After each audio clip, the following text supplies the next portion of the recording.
madero.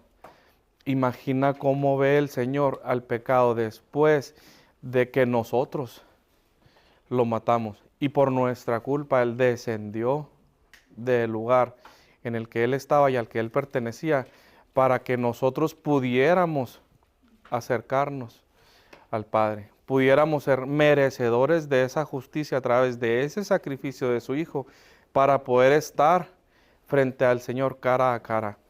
Mira esa cruz, y el significado de esa cruz nos va a dar a entender ahorita muchas de las cuestiones que vamos a estar viendo. El tema, como dije ahorita, es aborrecimiento u odio. Y quiero iniciar preguntándoles, ¿qué pensamos cuando nosotros observamos estas imágenes? La primera imagen es de Europa, es del Holocausto, de cuando Hitler dijo que su raza era una raza pura y que iba a exterminar a toda la demás. Y hizo estragos grandemente en los judíos, ¿sí? Aquí podemos ver ropa, zapatos, de lo que él hacía en los campos de exterminio en esa tierra. ¿Qué siente usted cuando mira esta foto? Y la siguiente es una imagen más de un suceso que pasó hace poco en México, en Michoacán, en Jalisco, del rancho Izaguirre, en la que se encontraron alrededor entre 400 y 600 prendas, entre zapatos, ropa y algunos restos óseos que fueron quemados. ¿Qué siente usted cuando lo mira? ¿Sí?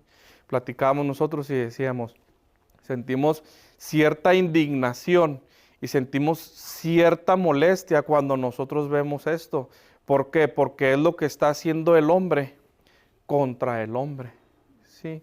Ahora, ¿qué es el odio? Nosotros, como dije ahorita, sentimos cierta molestia y cierta indignación. ¿Qué es el odio? Dice que el odio es un sentimiento de extrema enemistad hacia alguien, tratar a alguien con hostilidad activa o tener fuerte aversión hacia otro, detestar, aborrecer o abominar. Esta definición viene ahí en el libro, del diccionario de ahí del libro. Entonces, hermanos, ¿qué es el odio? ¿Quién me pudiera decir con sus palabras qué es el odio? Es un sentimiento muy mal. Es un sentimiento negativo. Muy negativo, no viene a nada bien sentir odio. Exacto. La pregunta es, ¿por qué? Porque cuando nosotros vemos las imágenes sentimos cierta molestia, cierta indignación por lo que está pasando a nuestro alrededor. Pero imagina ahora que parte de esas víctimas hayan sido tu hermano, tu papá, tu mamá, tus hijos, un sobrino. Entonces ya ese sentimiento de indignación y de molestia cambia a un sentimiento como el odio, ¿verdad? Y nosotros hemos escuchado una frase que dice, Dios odia al pecado, pero ama al pecador. ¿Qué tan cierto es eso? Porque ahí ya está hecho el mal. ¿Ustedes creen que el Señor sigue amando al pecador? Porque Él odia el pecado. Entonces, esta frase tiene un 50% de verdad y un 50% de mentira. Ahorita vamos a ver por qué. Dice, el odio de Dios es justo y santo. Existe en perfecta armonía con todos sus atributos. El odio del Señor es santo, ¿por qué? Porque no es el odio como nuestro odio. ¿Qué es lo que nos aparta de Dios? El pecado. Entonces, Él odia el pecado porque nos aparta de Él. Sí. Entonces, está bien tener odio. La misma palabra dice, moléstate, enójate, pero no peques. Sí. Entonces, el odio de Dios es un odio santo. ¿Por qué? Porque ese pecado nos está apartando de Él. Sí, entonces, ¿es bueno tener odio? Sí. ¿Odio contra qué? Odio contra lo que hago y me aparta del Señor. En muchas ocasiones decimos, ¿cómo odio el contestar de esta manera? ¿Cómo odio mi carácter? ¿Cómo odio la manera de llevar estas cosas? Señor, cámbiame, cambia mi carácter, cambia mi actitud, cambia mi manera de ser. Ese odio con respecto a lo que nos separa de Dios es bien infundado, pero ya el odio que sentimos contra otra persona es mal infundado, porque el mismo Señor en su palabra dice, la venganza es mía. Sí, ok. Dice, la ira de Dios y el odio hacia el pecador no es una negación de su amor. ¿Qué quiere decir? Que el Señor tiene en perfecta armonía el odio y el amor. El que el Señor odie no significa que no ame. ¿Me ayuda alguien, por favor, con Juan 3:36? ¿Me ayuda ahorita, hermano, con Juan 3:36, por favor? ¿Me ayuda ahorita con el Salmo 7:11, hermana, por favor? Salmo 7:11. Y me ayuda usted, hermana, con el Salmo 5:5, por favor. Sí. Ok, ¿qué significa la ira de Dios y el odio hacia el pecador? No es una negación de su amor. Hermanos, nosotros cuando corregimos a nuestros hijos, no los corregimos porque los odiamos, ¿verdad? Nosotros corregimos a nuestros hijos porque los amamos. Y en nuestro corazón está que Él sea un hombre de provecho, que Él sea un hombre conforme a la voluntad de Dios. Entonces, nosotros corregimos a ese hijo porque lo amamos. Entonces, el odio santo de Dios no significa que no nos ame. Quiere decir que el odio de Dios y el amor de Dios no se contraponen, sino que es una manera equilibrada para el Señor. ¿Sí?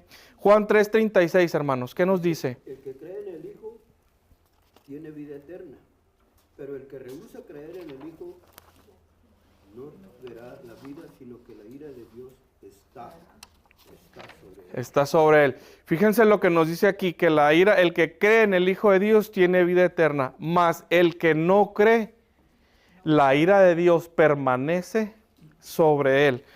Si nosotros en realidad supiéramos y entendiéramos lo que conlleva la ira de Dios para con nosotros en esta vida y en la segunda vida, que va a ser el lugar en el que nosotros nos corresponda estar, ya sea con Él o en el infierno, en verdad, muchachos, trataríamos de cambiar la manera en la que vivimos. ¿Por qué? ¿Me ayuda con el siguiente, por favor, hermana? Dice, Dios es juez justo y Dios está airado contra el impío todos los días. Todos los días. ¿Cuándo? Todos los días, ¿verdad? ¿Por qué? Porque nosotros todos los días pecamos contra el Señor. ¿Sí? Decía el pastor hace poco, el que nosotros hayamos sido salvos no significa que hemos dejado de pecar. Hemos dejado de vivir en el pecado, pero no hemos dejado de pecar. Y Salmo 5:5, hermana, por favor. Dice, los insensatos no estarán delante de tus ojos, aborrecen a todos los que hacen iniquidad. Fíjate lo que dice ahí. En el primer versículo nos decía que el que cree en el Hijo de Dios tiene vida eterna, pero el que no cree, muchachos, la ira de Dios permanece sobre él. Desde ahí el Señor nos empieza a decir, hijo, cree. Yo no te estoy pidiendo que sacrifiques niños, más adelante lo vamos a ver. Yo no te estoy pidiendo que me hagas bailes, que me hagas... No, cree. Cree en mi hijo y eso te va a dar un lugar, ¿dónde? En mi cielo. Pero si no, esto es lo que nosotros muchas veces en nuestra humanidad no queremos aceptar, el pero. Pero si no, esto va a pasar, ¿sí? Dice, el odio de Dios tendrá una manifestación final. ¿Cuál creen que sea la manifestación final del odio de Dios, muchachos? ¿Cuál muerte, hermana? La muerte de que te va a venir a traer fuego, te va a extinguir. Ahora, ¿cuánto va a durar esa muerte, hermano? ¿Cuánto? Toda la eternidad. Imagina, ahorita decía un pastor hace poco, para el que cree, este mundo y esta vida va a ser lo más cercano al infierno. Para el que no cree, esta vida y este mundo va a ser lo más cercano al cielo. Imagina una eternidad en ese suplicio. Sí. Dice, vamos a pasar entonces ahora a las preguntas. Y luego decía, ¿qué nos enseña Salmo 5, del 4 al 5, de la disposición de Dios hacia el pecado y el pecador que no se arrepiente. Si gustan, por favor, abrir sus Biblias ahí en el Salmo 5, del 4 al 5 y mantenerla abierta. ¿Sí? ¿Qué nos enseña, hermanos? ¿Qué dice el Salmo 5, del 4 al 5? Porque tú no eres un Dios que se complace en la maldad. El malo no habitará junto a ti. Los insensatos no estarán delante de tus ojos. Aborreces a todos los que hacen iniquidad. Todos los que hacen iniquidad. Entonces, fíjense la pregunta. ¿Qué nos enseña el Salmo 5, del 4 al 5? Acerca de la disposición de Dios hacia el pecado y el pecador que no se arrepiente. Hacia el pecado que no le agrada la maldad y hacia el pecador que los aborrece. O sea, no aborrece el pecado, aborrece al que hace iniquidad, o sea, aborrece al pecador. Y ahí deja claro que la frase de que Dios ama al que odia el pecado y ama al pecador es falsa. O sea, porque pues poquita verdad y poquita mentira, pues es mentira. Al final de cuentas. Entonces es muy peligroso que andemos por ahí, por el mundo, diciendo que Dios odia al pecado y ama al pecador, porque deja claro primero este salmo que aborrece a los que hacen iniquidad. Oh. Aborrece la iniquidad, que también lo hace, porque no se complace en la maldad. Pero dice a todos los que hacen iniquidad, o sea, a las personas que hacen iniquidad, y que las aborrece. Ahora, fíjense lo que vamos a ver. Hay 3 palabras claves que vamos a ver ahorita. En esta comienza con el aborrecimiento. El Señor aborrece, el Señor detesta y el Señor abomina. ¿Sí? Ahorita que nosotros estamos viendo esta enseñanza, vamos a ver por qué esas 3 palabras tan fuertes son claves para entender cómo mira el Señor el pecado. ¿Cómo mira el Señor el pecado? ¿Quién ejecuta el pecado, muchachos? Las personas. Exacto. Entonces, cuando el Señor dice que aborrece el pecado, es imposible separar al pecado del pecador, porque el pecado es el medio que nos va a llevar a una vida eterna de condenación. Pero los que van a estar viviendo en esa vida de condenación somos nosotros. Entonces, ¿a quién va a juzgar el Señor? A nosotros. Sí, a los que no se arrepienten. Exactamente. Entonces, vamos a ver, porque estas 3 palabras son las que con más frecuencia aparecen en la Biblia. Detestar, aborrecer y abominar. Y son palabras fuertes. Son palabras que en muchas ocasiones, cuando nosotros las escuchamos, no nos agrada. Sí.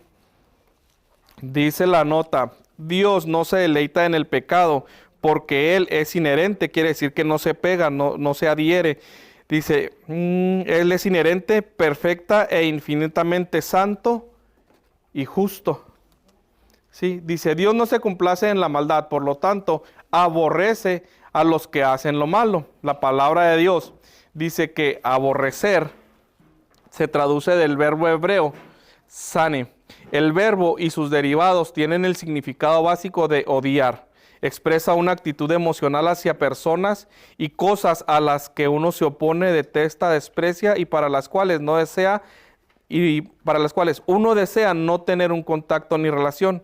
Por lo tanto, es lo opuesto al amor. Mientras que el amor atrae y une, el odio separa y mantiene distancia. La persona que odia y la persona odiada se consideran enemigos o adversarios y se consideran odiosas y completamente desagradables una a la otra.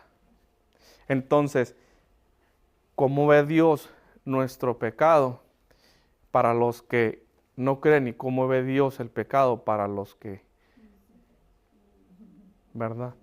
Entonces quiere decir que nosotros, si no creemos, automáticamente somos enemigos de Dios. Sí.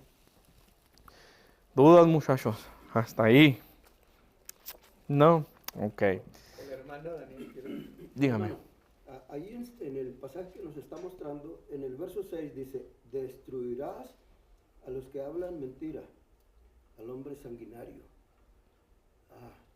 Como que eso abunda, ¿verdad?, ahora a nuestro alrededor. Y lo más triste es que a veces encontramos estas cosas en la vida de los cristianos. Acabo de escuchar el comentario de un hermano que es cristiano, aprecio mucho, ¿verdad?, por su ministerio, por su trabajo, y decía, castiga al presidente por lo que está pasando. Lo que acaba de mencionar hace un momento, ¿verdad? Los que están viviendo esas atrocidades, ¿qué es lo que están pidiendo? Castígalos, sean o no sean cristianos, lo están pidiendo. Pero nosotros como creyentes, mis hermanos, castiga al señor mandatario de esta nación, era lo que decía este hombre. Ahora, los que están propiciando las guerras, los que están matando a la gente allá por gusto y por envidia, lo están haciendo.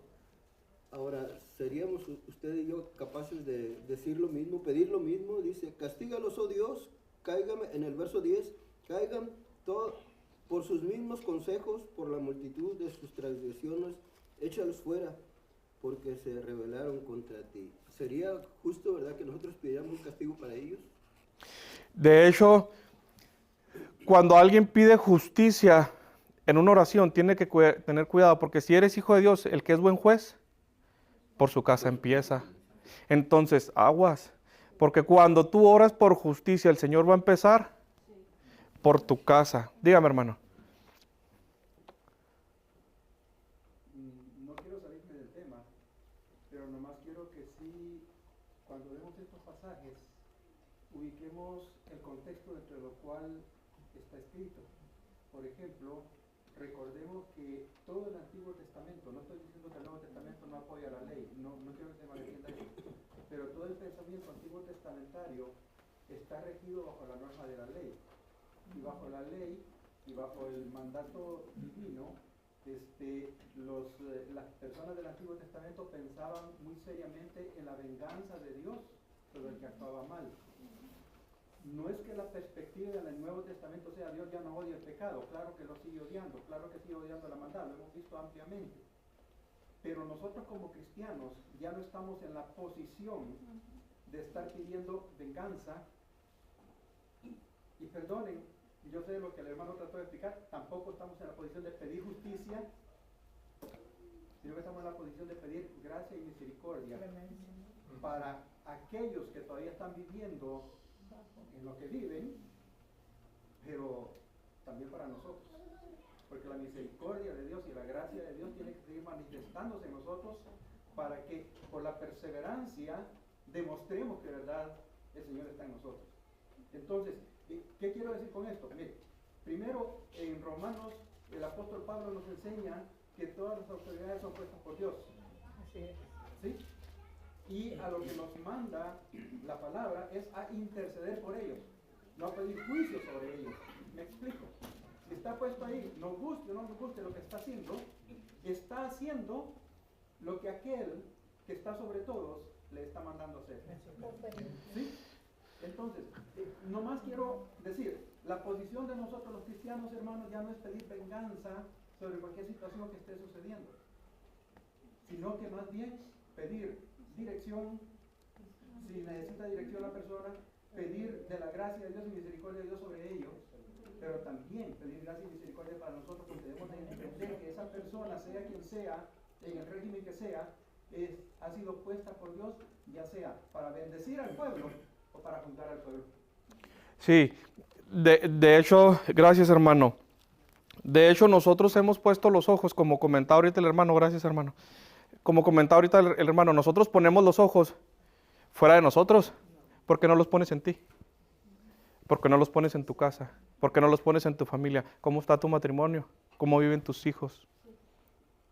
Tú estás viendo lo externo y lo tuyo propio, porque el reflejo de tu relación con Dios internamente es el reflejo de tu relación con el mundo externamente.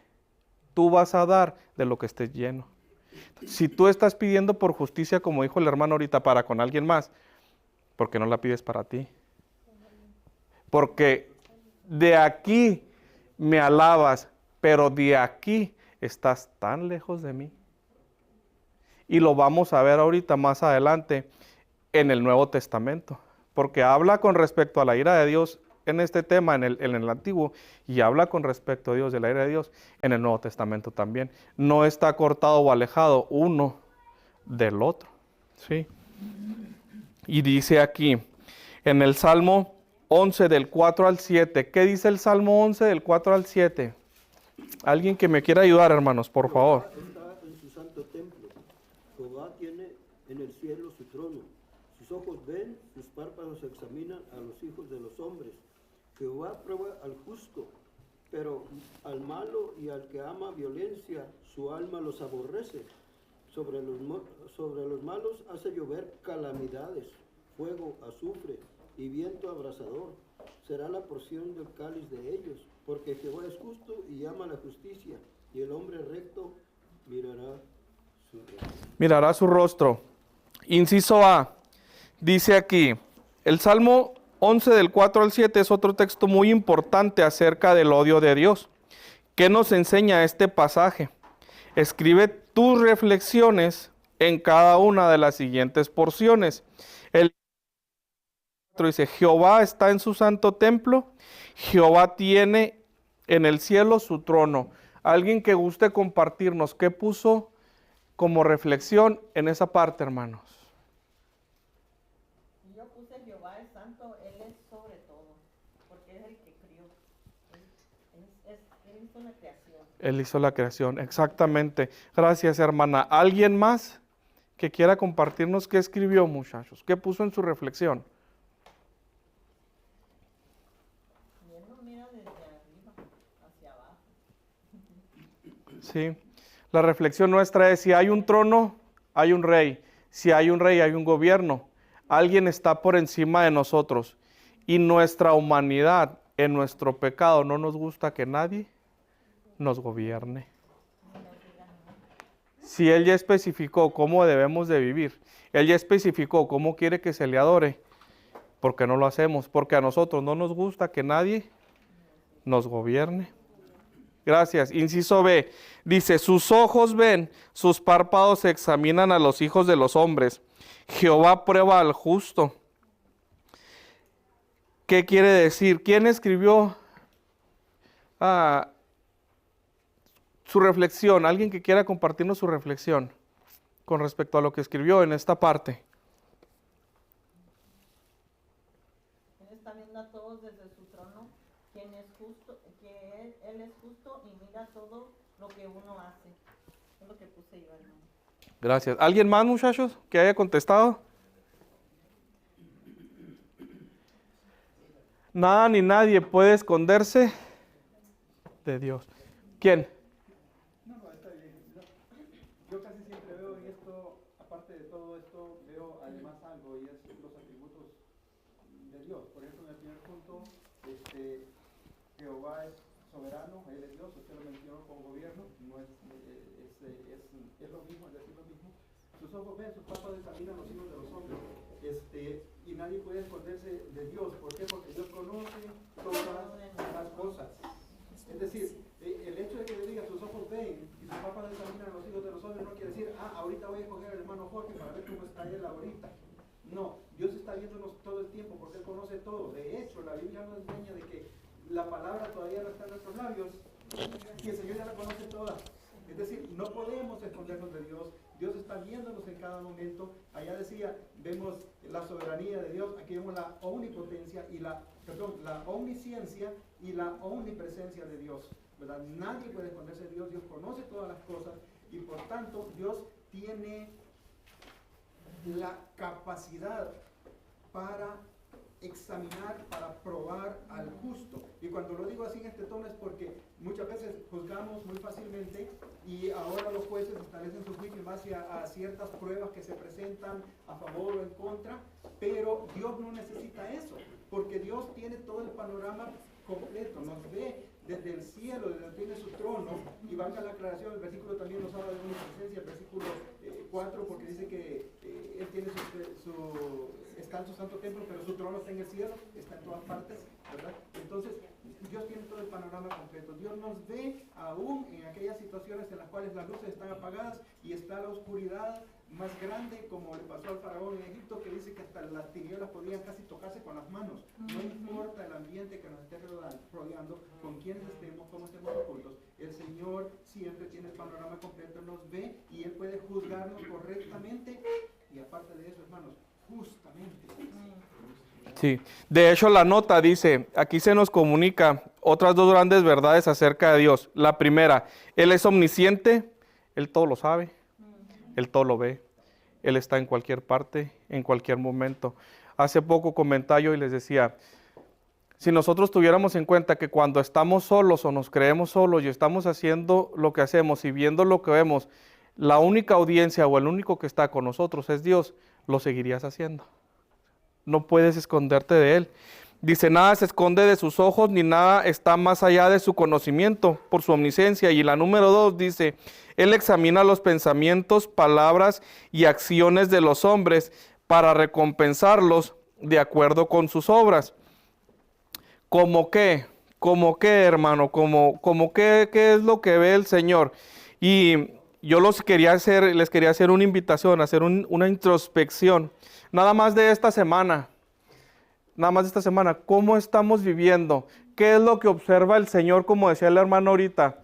Y Gálatas 5, 19 al 21 dice, y manifiestas son las obras de la carne, que son adulterio, fornicación, inmundicia, lascivia, idolatría, hechicería, enemistades, pleitos, celos, iras, contiendas, disensiones, herejías, envidias, homicidios, borracheras, orgías y cosas semejantes a estas. Estas son algunas cosas nada más, acerca de las cuales os amonesto, como ya los he dicho antes, que los que practican tales cosas no heredarán el reino de Dios.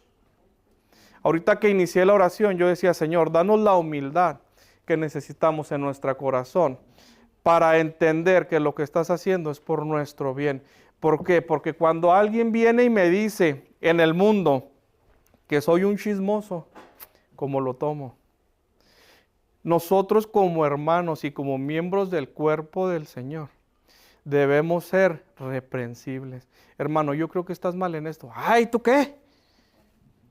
La humildad de nuestro corazón debe de ser de tal manera que cada vez nos asemejemos al Señor, ¿sí? En humildad, que cada vez seamos más piadosos. Y yo ahorita les decía, hermanos, les hago una invitación a que nos hagamos una introspección, ¿sí? En nuestra vida, nada más de esta semana.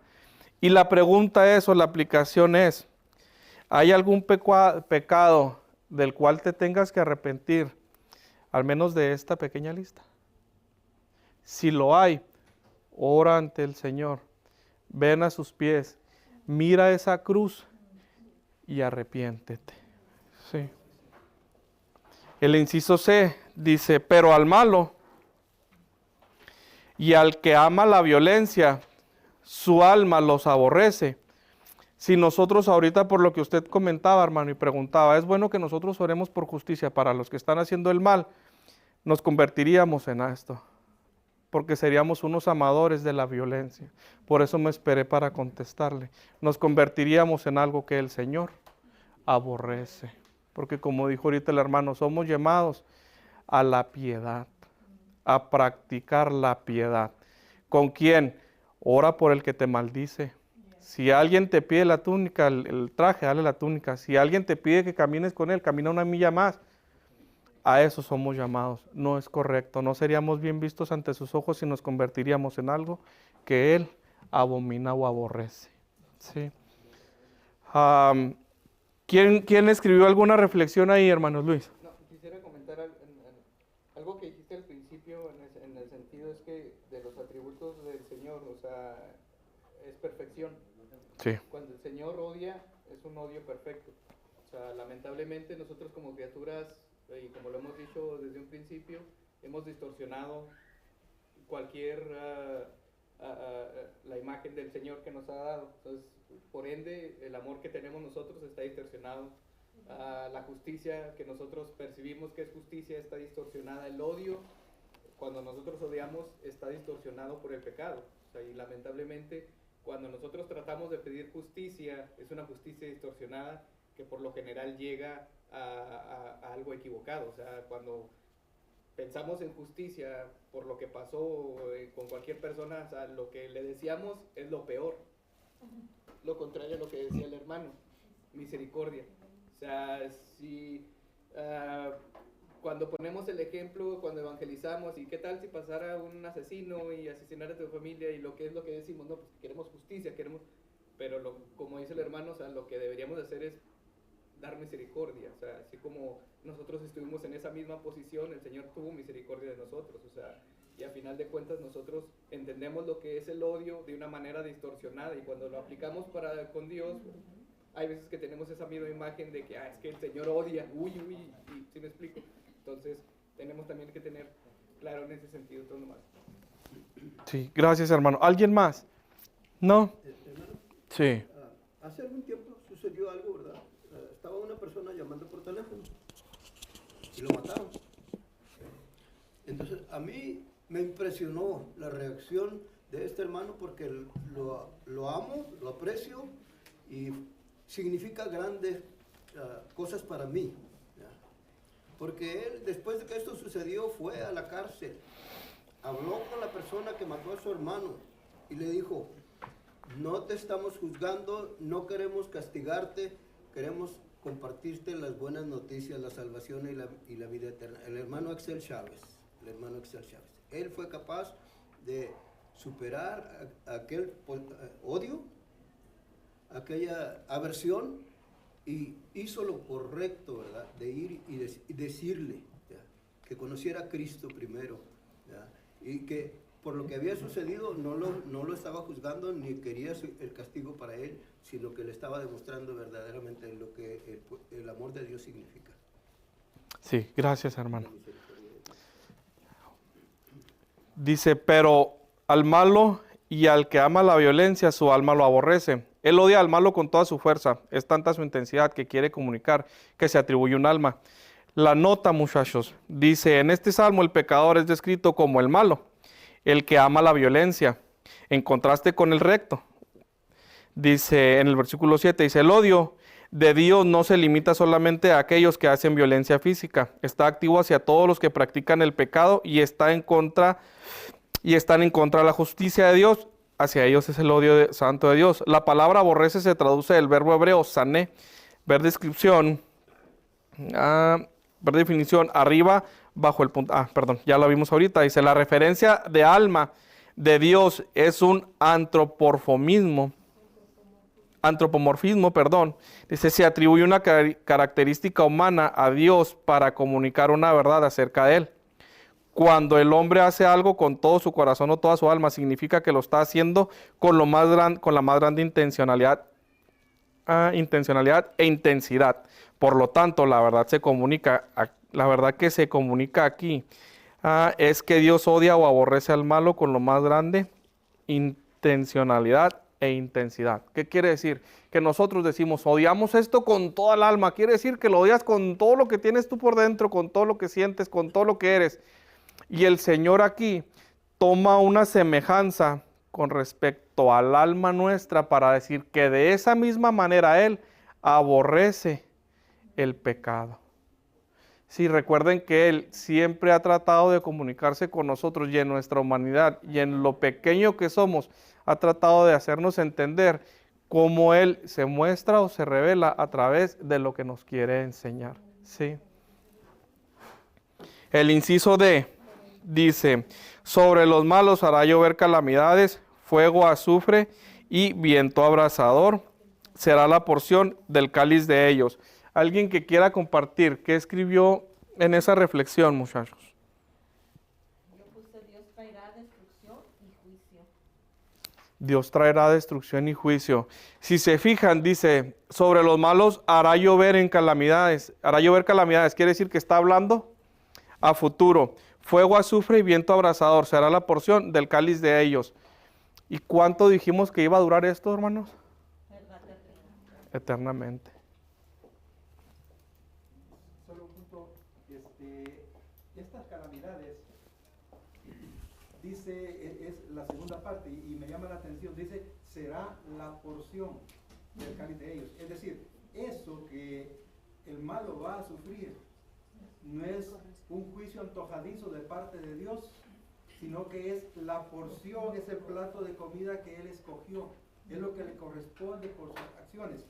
Para no decir, por lo que dicen afuera, ¿no? Y que tengamos esa idea también nosotros para poder ejecutarla es, miren, no es que ellos están siendo juzgados injustamente, sino que la palabra de una vez nos está diciendo, es lo que ellos escogieron, es la porción que les corresponde. Usted está acá y se va a sentar a comer, y usted va, escoge lo que va a comer, se sirve y se viene. Esa es la porción que ellos se sirvieron, eso está diciendo el Señor. O sea, yo lo voy a juzgar, yo voy a desatar toda mi ira sobre ellos, como se ha comentado, pero es lo que les corresponde, es lo que ellos escogieron. El juicio no es un juicio antojadizo de Dios, sino que es lo que yo me he ganado por ser malo y por amar la violencia, porque no es solamente el que lo hace, sino aquel que lo aprueba, aquel que con sus programas de televisión que está viendo programas violentos y le encanta verlos, está aprobando la violencia, aquel que viendo un programa ilícito en su televisión, no lo está practicando, no lo está viendo, pero lo está aprobando, lo está viendo, lo está disfrutando. No es solamente el que lo practica, es también contra el que hace, al que ama lo malo, al que aprueba lo malo. Y en ese sentido dice, eso es lo que le corresponde, ese juicio y esa ira abrasadora de Dios. Así es. Gracias, hermano. Así es. Dice también, las calamidades serán eternamente. ¿Te imaginas la intensidad del odio sobre el pecador y su pecado? ¿Por qué? Dice la nota, dice, esta es una clara y certera descripción de la ira de Dios contra el impío. Acuérdense que estamos en dos grupos, el que cree y el que no cree. Dice, la metáfora más fuerte de calamidad y destrucción. No pueden siquiera empezar a describir el juicio de Dios que caerá sobre el impío. Incluso la fiera destrucción sobre Sodoma y Gomorra es solo una descripción limitada de la ira de Dios. Sí. El inciso E, porque Jehová es justo y ama la justicia. El hombre recto mirará su rostro. ¿Alguien que quiera compartir su reflexión? Ánimo, hermana, ánimo. Yo puse, él mira a los justos y también a los injustos. Habrá una separación. Es lo que puse yo. Eso está bien, eso está muy bien. En Cristo es posible mirar el rostro de Dios, a pesar de que Él ama su justicia. Sí. Cuando nosotros nos arrepentimos, venimos al Señor Jesús, recibimos al Señor como nuestro Señor, que era lo que comentamos ahorita, como gobernante de nuestras vidas. Aceptamos al Señor en nuestra vida y somos llenos del Espíritu Santo, inmediatamente el Señor Dios Padre va a ver la justicia del sacrificio de su Hijo en usted y en mí, y en automático usted va a poder ver el rostro de Dios cara a cara. Sí. Y va a ver ese amor del que estamos hablando de Dios para con usted, porque el que no cree únicamente lo que va a poder ver es la ira de Dios sobre él. ¿Sí? El número 3 dice, nuestro objetivo es obtener un entendimiento más profundo del santo odio de Dios hacia el pecado y el pecador. Lee cuidadosamente cada texto y escribe tus reflexiones. ¿Qué nos enseñan estos pasajes? Alguien que quiera ayudarme, por favor, con Levítico 20:23. Dice la palabra de Dios, y no andéis en las prácticas de las naciones que yo echaré delante de vosotros, porque ellos hicieron todas estas cosas y los tuve en abominación. Ok, y si dice que nuestro objetivo es obtener un entendimiento más profundo del santo odio de Dios hacia el pecado y el pecador, ¿qué nos enseña este pasaje, hermano?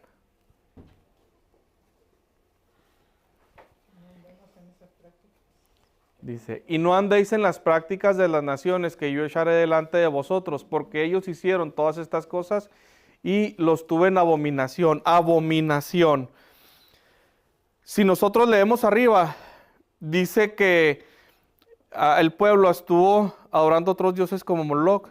Dice que esos pueblos tomaron como mujer a sus hermanas, a sus tías, a sus cuñados, que hicieron absolutamente todo lo malo. Entonces el Señor dice, Levítico 20:23 dice, y no andéis en las prácticas de las naciones que yo echaré de delante de vosotros, porque ellos hicieron todas estas cosas y yo los abominé. Sí, entonces, abominación. La palabra abominación viene del verbo hebreo kut, el cual comunica repulsión, abominación, detestación, aborrecimiento u horror repugnante.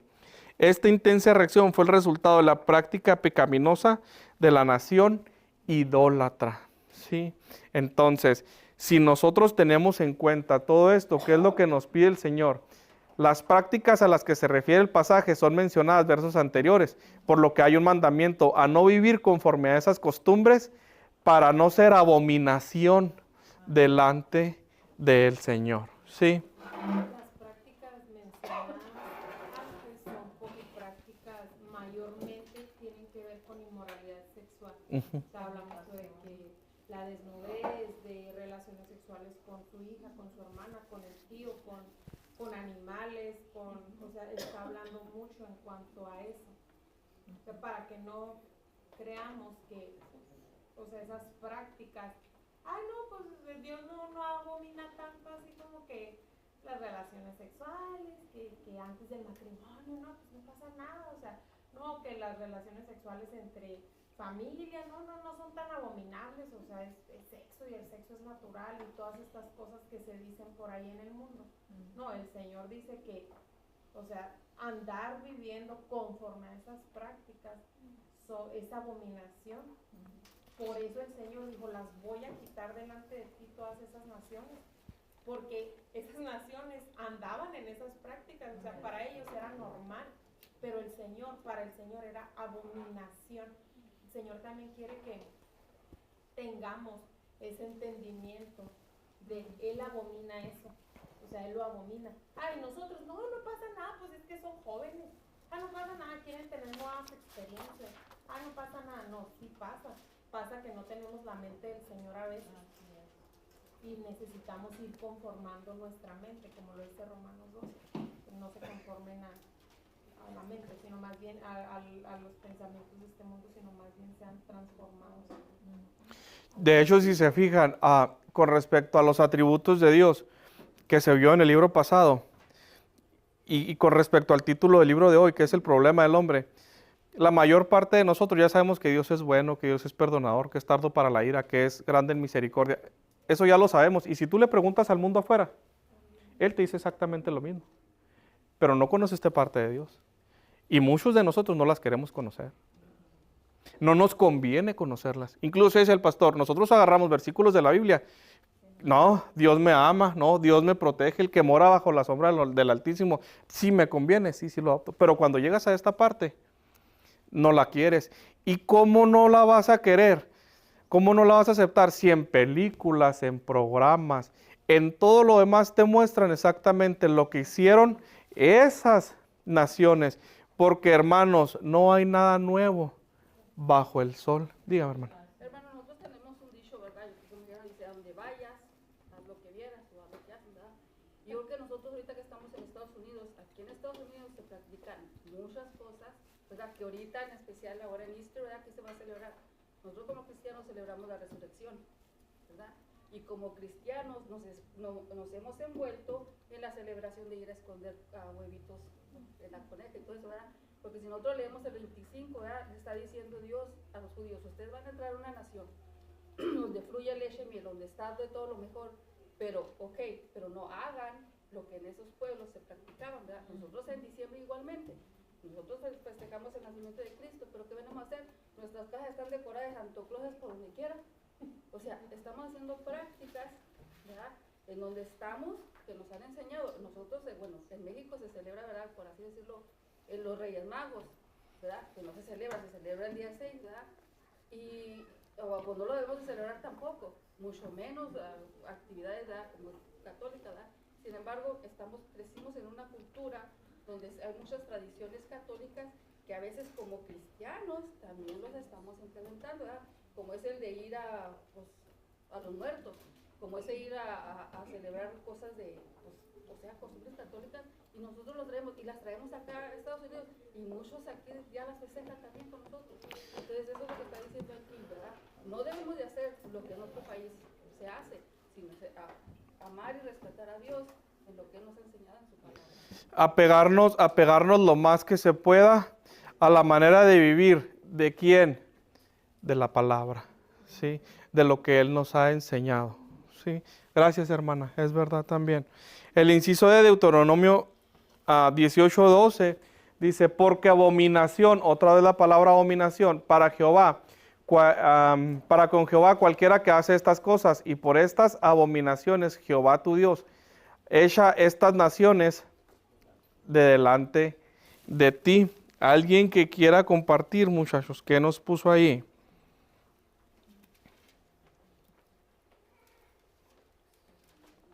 Fíjate lo que dice ahí. Dice, porque es abominación para con Jehová cualquiera que hace estas cosas, y por estas abominaciones Jehová tu Dios echa estas naciones de delante de ti. Dice que el Señor quiere evitar que su pueblo aprenda a hacer las cosas abominables ante Él. La práctica de esas cosas causará ser abominación de Dios. El Señor dice que no aprendas a hacer hechicería, que no aprendas a hablar con los muertos, que no aprendas a hacer cuanta cosa se ha mostrado hasta el día de hoy, la santería y todo lo demás. Nadie aprende algo que no vaya a usar. Nadie aprende algo que no le sirva. Entonces, el Señor dice, esa abominación, porque esa abominación, el Señor quiere evitar que su pueblo aprenda a hacer estas cosas, y dice, estas cosas, esta nación las echaré de delante de ti. ¿Sí? Entonces, ¿por qué nosotros seguimos haciendo lo que hacemos si el Señor dice que va a echar de delante de nosotros para que no aprendamos esas cosas? ¿Quieres compartir algo, Luis? No. Entonces, el Señor dice, no aprendas lo que el mundo te está enseñando. No aprendas lo que el mundo quiere que aprendas. No aprendas. ¿Quieres aprender algo que no te haga abominación ante el Señor? Lee tu Biblia, ora, comparte con tus hermanos en Cristo, llévalos a comer, invítalos a un café, llénate de lo que ellos están llenos, porque en el mundo hay suficiente maldad, en el mundo hay suficiente abominación. Para nosotros, ahorita que decía la hermana Luis, como cristianos, continuemos, como decía la hermana, haciendo lo que ellos ya hacen, por tradición, porque nos lo han enseñado, por todo lo demás. Deuteronomio 25:16 dice, porque abominación es a Jehová tu Dios cualquiera que hace esto y cualquiera que hace la injusticia. Y el versículo nos habla y dice, no tendrás medida mala, no tendrás pesa desajustada, no tendrás. Muchachos, las prácticas que se mencionan en estos versículos anteriores a y hacen referencia a la deshonestidad en los negocios. Esa forma de vivir no hace objeto de la abominación, nos hace objeto a la abominación del Señor. Si ustedes se fijan, Él está hablando parte conforme a los negocios. Espero y no, pero si se fija en el mundo, llegas a echar 50 litros de gasolina y te los cobran y en realidad te echan 20, 25. Le caben 60, es magia eso, le caben 60 litros de gasolina y la pompa marca que te pusieron 72, o sea, ¿cómo le hacen? No sé. Aquí está, o sea, no lo hagas, la deshonestidad, incluso hasta lo más pequeño como es un negocio, te hace abominación frente al Señor. El Salmo 95:10 dice, el inciso D, 40 años estuve disgustado con la nación y dije, pueblo es que divaga de corazón y no han conocido mis caminos, ¿sí? ¿Qué hizo el pueblo, hermanos, de Dios después de que vio las maravillas del Señor? ¿Qué más? Se tardaron 40 años en un recorrido que iba a Sí. durar 3 días. ¿Por qué fue un castigo de 40 años? Porque aún ni viendo, sí, no conocieron sus caminos. 40 años estuve disgustado con la nación y dije, pueblo es que divaga de corazón y no han conocido mis caminos. Sí, se rebelaban contra Dios. Hermanos, ¿qué es lo que pide el Señor ahora de nosotros? Obediencia. Como decía el hermano ahorita, ¿qué es lo que pide el Señor de nosotros? Gracia, misericordia, piedad. Somos llamados a mostrar y a reflejar el carácter de su Hijo Jesucristo que murió en esa cruz por ti y por mí. Entonces, si hay algo del cual tienes que regresarte del camino en el que estás a los caminos de Dios, hermano, arrepiéntete y vuelve. El Salmo nos muestra que hubo una razón por la que el Señor se disgusta con su pueblo, la incredulidad, la cual nos llevó a la desobediencia. En el momento en el que tú dejas de creer absolutamente todo lo que conforma al Señor, te lleva a la desobediencia. Y la desobediencia te lleva al pecado y el pecado te aparta en automático de la presencia del Señor. ¿Sí? El inciso de Tito 1:16 dice, profesan conocer a Dios, pero con los hechos lo niegan, siendo abominables y rebeldes, reprobados en cuanto a toda buena obra. La diferencia entre decir que conoces a Dios y realmente conocerlo se muestra se demuestra en tus hechos. Y esa diferencia es tan grande que el resultado es abominación de Dios o adopción por parte de Dios. Hermano, cuando tú dices que conoces a Dios o que has conocido a Dios, no puedes seguir viviendo de la misma manera. Tiene que haber un cambio. La invitación nuevamente es, examina esta semana nada más de tu vida y cómo contestaste a tu mujer en tu matrimonio, cómo contestaste en tu trabajo, qué música escuchaste, como decía el hermano ahorita, qué tipo de programa viste, porque como les decía, de lo que estés lleno es lo que va a salir de ti. Si tú lees, si tú oras, si tú vienes a la presencia del Señor y simplemente se nota qué tipo de cristiano eres cuando alguien se te atraviesa en la carretera. Si esa gracia, esa misericordia y esa paz que el Señor da a través de su palabra te llena, vas a actuar de una manera diferente, completamente al mundo que empieza a pitar y a desesperarse y a todo lo demás.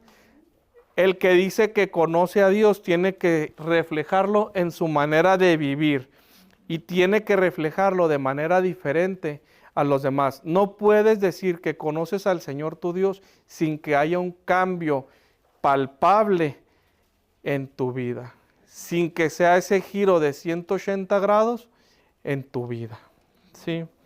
Apocalipsis 21:8 dice, pero los cobardes e incrédulos, los abominables y homicidas, los fornicarios y hechiceros, los idólatras y todos los mentirosos tendrán su parte en el lago que arde con fuego y azufre, que es la muerte segunda.